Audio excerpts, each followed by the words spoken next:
Hello everybody, how are you all? बढ़िया, चलो बढ़िया हो। मैं भी यही सोचता हूँ आप बढ़िया ही रहें। तो स्टार्ट करते हैं अपना टॉपिक, रिफ्लेक्शन ऑफ लाइट। कल की वीडियो में हमने सीखा प्रकाश क्या है और प्रकाश के गुण क्या क्या थे। क्लियर? आज जो हम एनालिसिस करेंगे वो करेंगे प्रकाश के परावर्तन के बारे में, यानी the reflection of the light. तो स्टार्ट करता हूँ। परावर्तन क्या होता है? परावर्तन बड़ा मज़ेदार है। देखो होता क्या है समझना, रफली बताता हूँ। किसी प्रकाश किरण का, कोई प्रकाश किरण आ रही है और किसी चिकनी सतह से टकरा रही है। मान लो ये मेरा हैंड है, ये चिकनी सतह है, चिकनी सतह से टकरा रही है और उस किरण का टकराकर वापस उसी माध्यम में लौट जाना, यानी किसी प्रकाश किरण का किसी चिकनी सतह से टकराकर वापस उसी माध्यम में लौट जाना ही क्या कहलाता है? प्रकाश का परावर्तन। अच्छा, तो ये सीन है। मतलब कोई चिकनी सतह है, उस पर कोई प्रकाश की किरण आई और टकराई इस पे, और टकराने के बाद क्या हुआ? वो लौट गई। ये आई और यहाँ से वो लौट गई। अच्छा, ऐसा कुछ होता है परावर्तन? बिल्कुल बिल्कुल सही समझ रहे हो, बस यही है परावर्तन। क्लियर? लेकिन इसको अच्छे से, थोड़ा अच्छे से समझते हैं ना। तो देखो डेफिनेशन क्या होती है बुक्स में, उसकी बात कर लेते हैं एक बार। प्रकाश का किसी चिकनी सतह से टकराकर, प्रकाश किरण का किसी चिकनी सतह से टकराकर वापस उसी माध्यम में लौट जाना ही क्या कहलाता है? प्रकाश का परावर्तन कहलाता है। अच्छा दोस्त, एक बात आपने नोट की क्या? मैंने बोला प्रकाश की किरण, समझ रहे हो? प्रकाश को किरण ही क्यों बोला आपने? किरण में क्यों? देखो समझो, आपने 10th में एक चीज पढ़ी होगी, रेखा, यानी लाइन सेगमेंट, रेखाखंड, किरण बोले तो रे, पढ़ी है ना? तो देखो इनमें कुछ डिफरेंस होते हैं। क्या? रेखाखंड के हमें एंड पॉइंट पता होते हैं। पता होते नहीं पता होते कि ये कहाँ पे एंड होगी। इसका स्टार्टिंग पॉइंट भी पता होता है हमें और इसका एंड पॉइंट भी पता होता है। और जिसका हमें स्टार्टिंग पॉइंट और एंड पॉइंट पता हो, हम उसको क्या बोलते हैं? रेखाखंड। लेकिन किरण का ऐसा कुछ सीन नहीं होता, किरण का कुछ अलग सीन होता है दोस्तों। किरण का हमें केवल और केवल स्टार्टिंग पॉइंट पता होता है। इसका एंड पॉइंट हमको पता नहीं होता, इसलिए हम यहाँ पे क्या बनाते हैं? एरो बनाते हैं। पता नहीं आगे तक कहाँ तक जाएगी ये। केवल इतना तो पता है कि किसी सोर्स से ये निकल रही है, लेकिन कहाँ तक जाएगी ये हमें मालूम नहीं है। यही सीन होता है प्रकाश का। प्रकाश को किरण मैंने क्यों बोला? क्योंकि प्रकाश किरणों के रूप में चलता है, यानी हमें उसका स्टार्टिंग पॉइंट तो पता होता है कि प्रकाश आ कहाँ से रहा है, उसका सोर्स कौन सा है, लेकिन कहाँ तक जाएगा ये हमें पता नहीं होता है। क्लियर? इसलिए प्रकाश को क्या बोलते हैं? किरण। बड़ा ही इंटरेस्टिंग था। ओके, चलो आगे अपनी बात करते हैं। तो क्या था प्रकाश का परावर्तन? प्रकाश किरण का किसी चिकनी सतह से टकराकर वापस उसी माध्यम में लौट जाना ही प्रकाश का परावर्तन कहलाता है। अच्छा, तो देखो कुछ चीजें सीखते हैं। ये ले रहा हूं मैं दर्पण, और ये है दोस्तों समतल दर्पण। क्या है ये? ये है प्लेन मिरर। प्लेन मिरर बोले तो समतल दर्पण। समतल दर्पण। अच्छा, ये क्या कर दिया साहब आपने? ये डॉट डॉट डॉट डॉट ये कर दिया दोस्त मैंने पॉलिश। यहां पे कर दी मैंने पॉलिश। किसकी पॉलिश कर दी साहब? ये पॉलिश कर दी मैंने AgNO3 की। किसकी साहब? AgNO3 की, यानी सिल्वर नाइट्रेट की मैंने क्या कर दी? यहाँ पे पॉलिश कर दी। और क्यों कर दी पॉलिश? क्योंकि ये मैंने लिया था एक कांच का टुकड़ा, एक प्लेट ली थी कांच की, सीधी एकदम प्लेन, और उस पर मैंने एक तरफ क्या कर दी? AgNO3 की पॉलिश कर दी। क्यों कर दी पॉलिश? क्योंकि मुझको ये सतह कैसी बनानी थी? परावर्तक। अब जैसे ही मैं इस साइड पॉलिश कर दूंगा, ये जो मक्खन सा हिस्सा है एकदम बटर, ये क्या हो जाएगा? ये बन जाएगी तुम्हारी परावर्तक सतह। क्या बन जाएगी? परावर्तक तल। परावर्तक सतह, रिफ्लेक्टेड प्लेन। ये अब यहाँ से क्या होगा कि अब कोई भी जो किरण इस पर टकराएगी वो इसको परावर्तित कर देगी। ये परावर्तक सतह उसका क्या कर देगी, परावर्तन कर देगी उसका, यानी कोई भी किरण इस पर टकराएगी वो उसको वापस उसी माध्यम में भेज देगी। अच्छा, तो ये क्या बन गया, एक चिकनी सतह बन गई। और ये वास्तव में है क्या, ये प्लेन मिरर है, और ये वही प्लेन मिरर है जिसमें हम अपना चेहरा वेहरा सब कुछ देखते हैं ना, ये वही है। तो वो आपने देखा होगा, वो जो प्लेन मिरर होता है हमारे जो घरों में लगा होता है, उसकी एक तरफ पॉलिश होती है। वो जो पॉलिश होती है वो AgNO3 की होती है, और पॉलिश करने से हो क्या जाता है कि ये जो इसकी अपोजिट वाली साइड होती है, यानी ये वाली एकदम जो मक्खन हो रही है चिकनी, ये क्या बन जाती है, एकदम परावर्तक तल बन जाती है। अब यहां से होगा क्या दोस्त, ये मान लो आ गई कोई किरण, किसकी किरण है, ये प्रकाश किरण है। अब कुछ सीखना है दोस्त हमें इस पे, तो जरा ध्यान से सीखेंगे। देखो, ये प्रकाश की किरण आई, और ये क्या है हमारा समतल दर्पण यानी प्लेन मिरर, और ये जिस बिंदु पर टकराती है, जिस बिंदु पर टकरा रही है ना, इसको बोलते हैं दोस्त आपतन बिंदु। क्या बोलते हैं, आपतन बिंदु।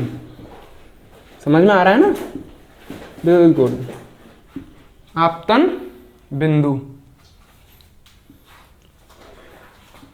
ओके, अब साहब होगा क्या, जैसे ही इस आपतन बिंदु पर टकराएगी, अब मैं ये नहीं कह रहा कि किरण हमेशा आपतन बिंदु पर टकराती है, ये मत सोच लेना, मैं ये कह रहा हूं किरण जहां भी टकराएगी, मान लो यहां टकराई तो ये इसका क्या हो गया, आपतन बिंदु हो गया।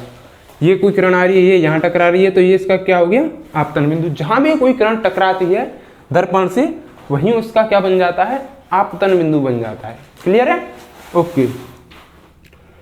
तो हम केवल इसकी बात करते हैं अभी, तो ये हो गया आपतन बिंदु। अब क्या होगा, अच्छा मैंने तो इधर पॉलिश कर रखी है ना, और ये कैसी सतह बनी हुई है ऊपर वाली मक्खन वाली, परावर्तक सतह। इसको मैंने क्या बना दिया है, परावर्तक सतह। अपने आप बन जाती है, जब एक तरफ पॉलिश कर दोगे तो ये सतह अपने आप ही परावर्तक सतह बन जाती है। अब क्या होगा भाई, अब होगा ये कि अब ये किरण इस डायरेक्शन में परावर्तित हो जाएगी उसी माध्यम में। अच्छा, उसी माध्यम का क्या मतलब है भाई, उसी माध्यम में वापस लौट गई, मैंने बोला था ना। अब उसी माध्यम का क्या मतलब है, उसी माध्यम का मतलब है भाई, मान लो ये जो मैंने प्लेन मिरर लगा रखा है, इसके नीचे है जल, इसके नीचे क्या है, जल है, वाटर है। किसी ड्राम के ऊपर मैंने क्या ये प्लेन मिरर रख दिया है, और उसके ऊपर क्या है, यहाँ इस वाले पार्ट में है वायु। तो ऊपर वाला जो माध्यम हो गया वो हो गया वायु, और जो नीचे वाला माध्यम हो गया वो हो गया जल।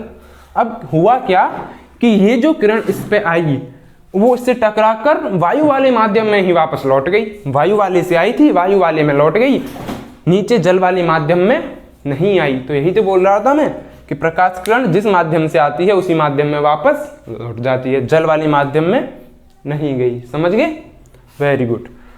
अच्छा साहब, तो अब देखो यहाँ करते क्या है, जहां पर ये किरण पड़ती है उसको बोलते हैं आपतन बिंदु। अब होता क्या है, एक्चुअली में होता तो नहीं है, हम करते हैं।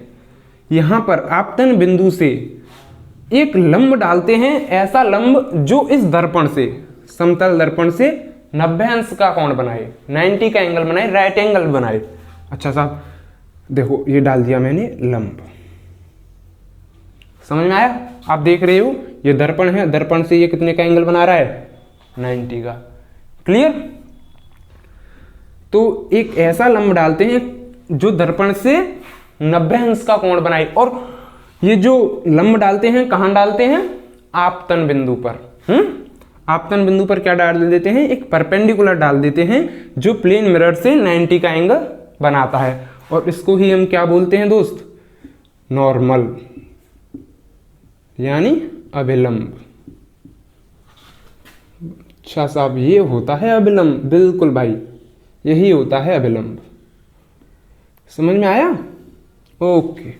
ये हो गया नॉर्मल। अच्छा अब ये बता, फिर ये क्या थी, जो किरण आ रही थी वो क्या थी, वो किरण होती है दोस्त आपतित किरण। क्या होती है, आपतित किरण, यानी इंसिडेंट रे।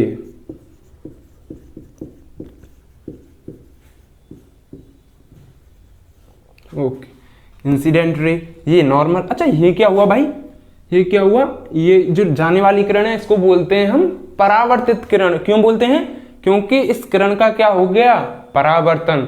अब किरण का परावर्तन हो गया तो ये किरण कैसी हो गई, परावर्तित किरण। परावर्तित किरण, समझ में आ रहा है ना, वेरी गुड। परावर्तित किरण बोले तो रिफ्लेक्टेड रे।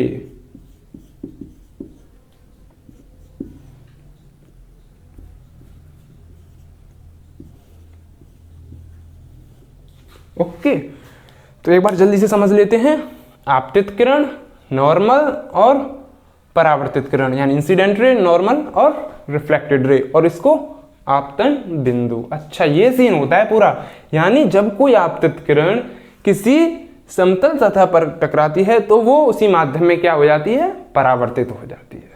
क्लियर। अच्छा तो अब ये बताओ ये क्या है। अच्छा ये तो मैंने एंगल बना दिया है ना, अभिलंब और परावर्तित किरण के बीच के एंगल को ही, यानी the angle between the incident ray and the normal. आपतित किरण और अभिलंब के बीच के कोण को ही क्या बोलते हैं हम, आपतन कोण। इंसिडेंट एंगल यानी एंगल ऑफ इंसिडेंट। क्लियर, इसे आई से रिप्रेजेंट करते हैं। अच्छा साहब, फिर तो ये एंगल भी कुछ ना कुछ होता होगा। बिल्कुल बिल्कुल होता है भाई।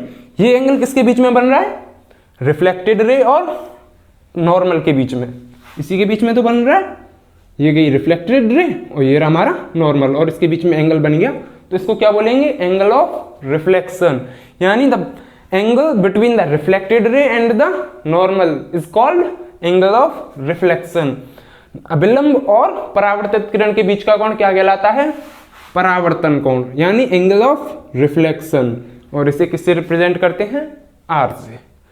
अच्छा ये हो गया सब तुम्हारा आपतन कोण। आपतन कोण किससे रिप्रेजेंट करते हैं आपतन कोण को,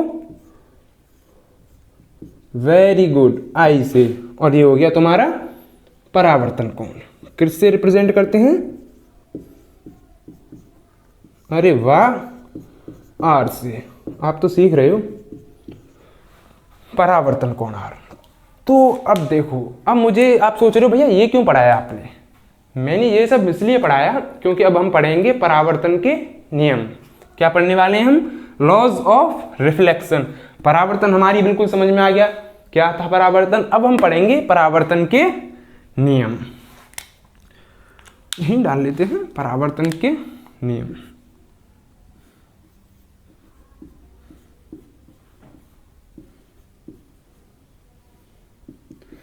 तो मैं आपको ओरली बता देता हूं एक बार।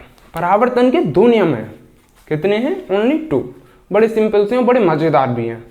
देखो हमने सीखा है, बहुत कुछ सीखा है, आपने पहले भी पढ़ा होगा परावर्तन के नियम, लेकिन आज कुछ अलग ही वे में पढ़ेंगे और आपको बहुत मजा आएगा ये समझ के। कुछ ऐसा लगेगा कि अरे यार कुछ नई चीज सीखने को मिली जो पहले हमने नहीं सीखी थी। अच्छा तो सीखते हैं। फर्स्ट रूल है दोस्तों परावर्तन के नियम का, क्या है, ये है कि जो परावर्तित किरण है और अपवर्तित किरण तथा अभिलंब, क्या बोल रहा हूं मैं, आपतित किरण, अभिलंब और परावर्तित किरण तीनों एक ही तल में होते हैं। ठीक है। अच्छा सब एक ही तल का क्या मतलब है, समझाओ, कुछ समझ में नहीं आया।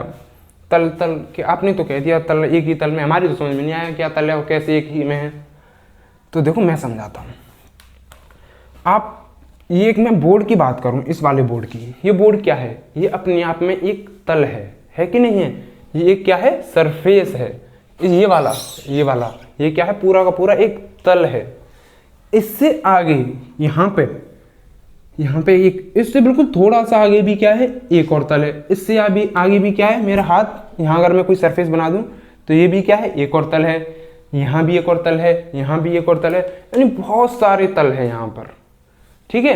लेकिन होता क्या है, मैंने बोला आपतित किरण और परावर्तित किरण तथा अभिलंब तीनों एक ही तल में होते हैं। आप देख रही हो, ऐसा नहीं हुआ है कि आपतित किरण तो आई ऐसे, अभिलंब हो गया ऐसे, और आप परावर्तित किरण चलेगी इस वाले तल में ना। आप देख रहे हो इस बोर्ड के तल पर आई थी आपतित किरण, इसी वाले तल पर तो आई थी, बिल्कुल। और ये रहा, ये आई है इस पे, और अभिलंब भी इसी वाले तल पे है, बोर्ड वाले पे, और परावर्तित किरण भी इसी वाले तल पर है। ऐसा नहीं हुआ है कि आपतित किरण तो ये रही और परावर्तित किरण इधर आ गई। समझ रहे हो क्या कहना चाह रहा हूं? इधर नहीं आ सकती, जिस तल में है अपने उसी तल में रहेगी। क्लियर? Very good. तो बड़ा मजेदार नियम था ये कि आपतित किरण, अभिलंब और परावर्तित किरण तीनों एक ही तल में होते हैं। अच्छा, दूसरा नियम क्या कहता है हमारा?